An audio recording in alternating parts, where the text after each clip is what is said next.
एक आर्मी ही ऐसी बची थी दोस्तों जिस पे पब्लिक ट्रस्ट करती थी, क्योंकि सरकारें तो सिर्फ झूठ बोलती हैं।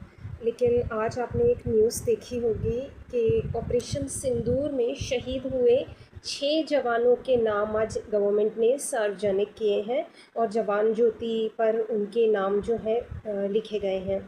इसके पहले आपको याद होगा 1 साल पहले जब ऑपरेशन सिंदूर हुआ था, 13 महीने हो चुके हैं ऑपरेशन सिंदूर को हुए।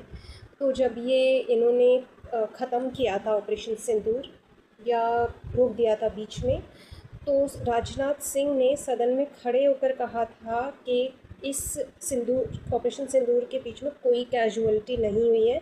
उन्होंने ये कहा था कि अगर आप जानना चाहते हैं कि हमारे कितने जवान शहीद हुए तो उसका जवाब है एक भी नहीं।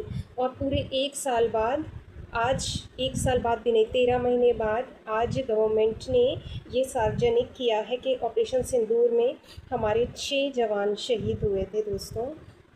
आप ये सोचिए कि उनके परिवारों को कैसा लगता होगा जब ये जो पूरा ऑपरेशन था ये रोक दिया गया था। उसके बाद रक्षा मंत्री सदन में खड़े होकर ये कह रहे थे कि एक भी जवान शहीद नहीं हुआ। उन जवानों को शहीद हुए 1 साल से ज़्यादा हो गया, आज तक उनको इतने 13 महीने तक उनको शहीद का दर्जा नहीं मिला था। सोचिए ये सरकार असमंजस में थी कि उनको शहीद का दर्जा दिया जाए या ना दिया जाए।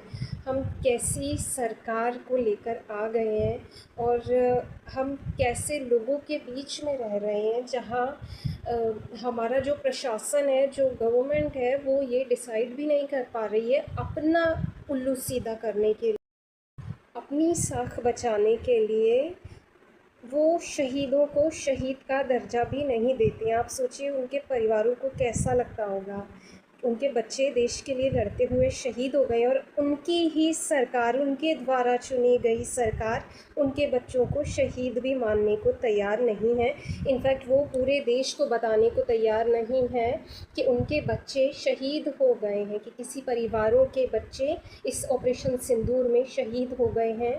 किस तरह रक्षा मंत्री खड़े होकर सदन में झूठ बोलते हैं देश से और किस तरह गृह मंत्री ताली बजाते हैं।